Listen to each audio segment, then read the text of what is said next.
Bakit tumabot sa punto na pinaampon? Hindi ka ba tinutustusan ng tatay, no? Tinustusan naman po, kaso nung time na yun, sir, umalis po ako doon kasi po nag-away po kami. Hindi automatic na sasabihin natin na wala na po kayong karapatan doon sa bata. Sir, pa pwede po tulungan niya kung po na may balik sa akin yung anak ko po. Para pambansang sumbungan, handa kang ipaglaban ang programa ng ating buong sambayanan. Regarding dito sa 10-month-old mo na anak, Apa. ba't ka lumapit sa amin, ma'am? Kung ano po, manghipo po ang tulong sa inyo, makuha po yung anak ko po. Pinano ko po yun sa pinaampon ko po. Pinaampon mo? Opo. May kapalit ba na bayad doon Wala sa po. ampon? Wala po. Ba't po pinaampon sa iba? Yung ano po kasi, yung time na yun, sir, wala akong mapagatas po sa anak ko. So, pinaampon mo sa iba. Opo. Pagkatapos, nalaman ng SSDD. Opo. Sino ang nag-report sa SSDD? Tinawagan po ng barangay po. Ng barangay. Sino daw nag-report sa barangay? Yung kinakasama ko po sa Bulacan. Yung kinakasama Yung tumayo mo. pong ama sa anak ko. Kinuha ng SSDD. Bakit nandito ka sa amin? Ano bang gusto mo mangyari? Sir, pa pwede po tulungan niya kung po na may balik sa akin yung anak ko po. May balik sa iyo anak mo. Matanong ko lang, meron ka bang trabaho? Wala po. Yung kinakasama ko po meron. Ayaw niya po ako patrabahuin. Kahit yung bata na lang daw po ang askasuhin ko po. Pero bakit tumabot sa punto na pinaampon eh? Hindi ka ba tinutustusan ng tatay, no?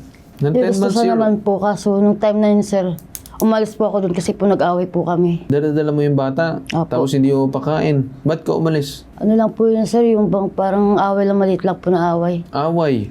Tapos dinala mo pa yung anak mo. Tumagal po kami dyan, sir, sa may ilalim ng tulay. Gawa po nang wala po ako pamasahe. Pauwi. Di, oo ma'am, naintindihan ko naman yun, pero dapat iniisip mo muna yung kalagayan ng anak mo. Ano po yun, sir, yung parang ano po ako, sir, yung nalilito po ako, sir. Yung time na po yun. Okay.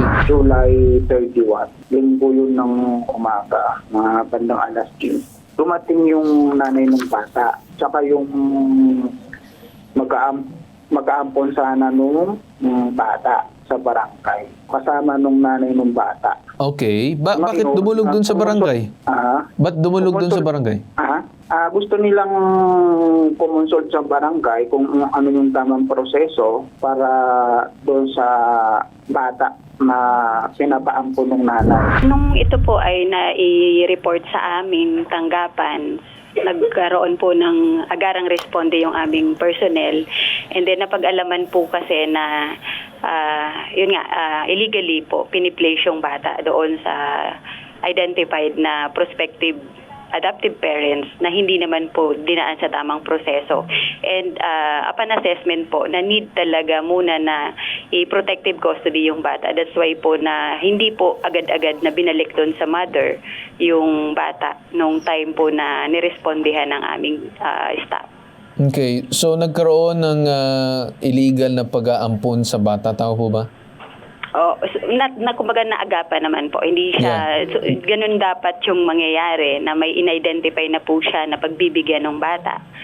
So it so happen po na nakapag-intervene yung barangay at na-coordinate po sa amin. That's why po na nakapag-intervene na po yung aming opisina at nakuha nga po namin yung bata. Since kailangan pa po i-evaluate, i-assess yung capacity nitong nanay kung talaga pong may kakayanan siya na alagaan po yung bata. Okay.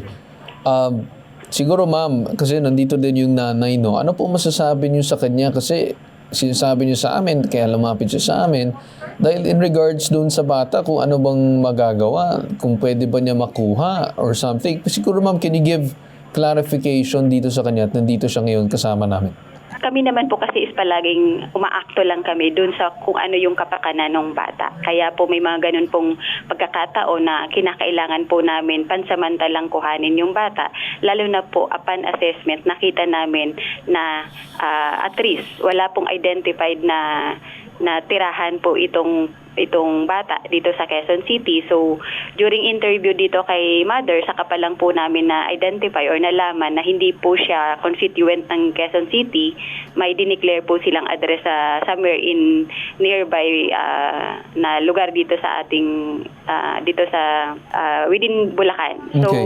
Yeah. So, ngayon po, kailangan namin ma-determine kung talaga pong may bahay, may may bahay na tutuluyan doon sa Bulacan.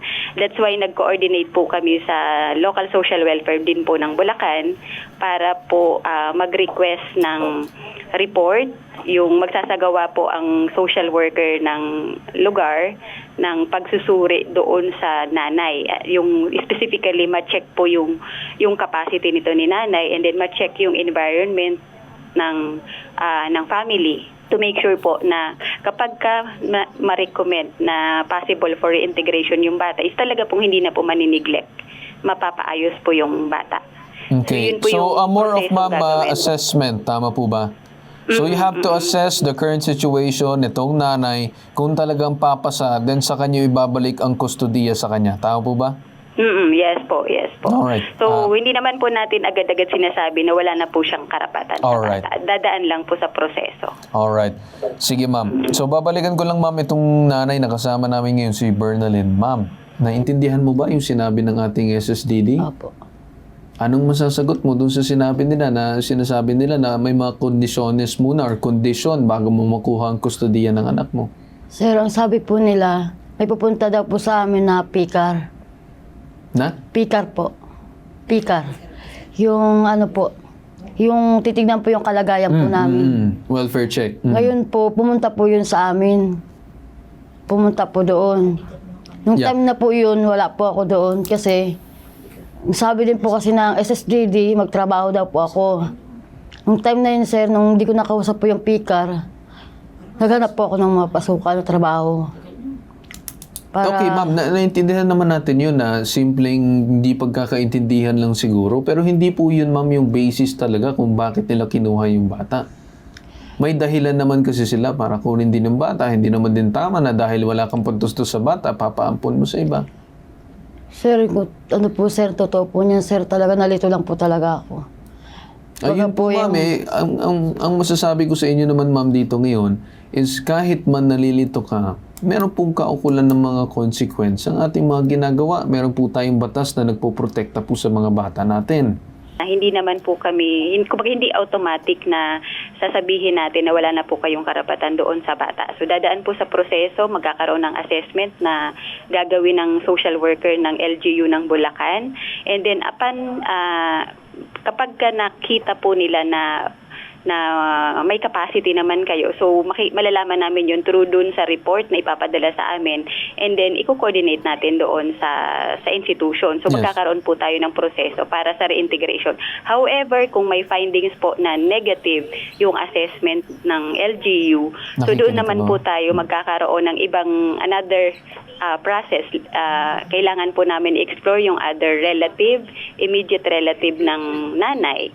So, kumbaga, i-exhaust natin muna lahat ng possible na kamag-anakan na pwedeng mapuntahan ng bata bago po yan mai-recommend for permanent placement through adoption. So, hindi Okay. naman po agad-agad mapiplace yan for adoption kahit Okay. nandun na sa shelter.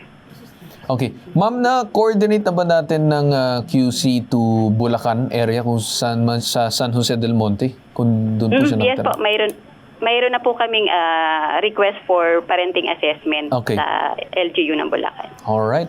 So, siguro ma'am, with that said, Bernalyn, anong naging problema natin kung inasikaso naman ng SSDD para i-coordinate dun sa San Jose del Monte? Ano po sir pumunta po sa amin, hindi na po siya bumalik. Yung sabi po kasi kakausapin daw po ako. Ngayon, Pumunta ka ba doon sa tanggapan ng SSDD? Pumunta ka sa tanggapan ng SSDD nung hindi na bumalik?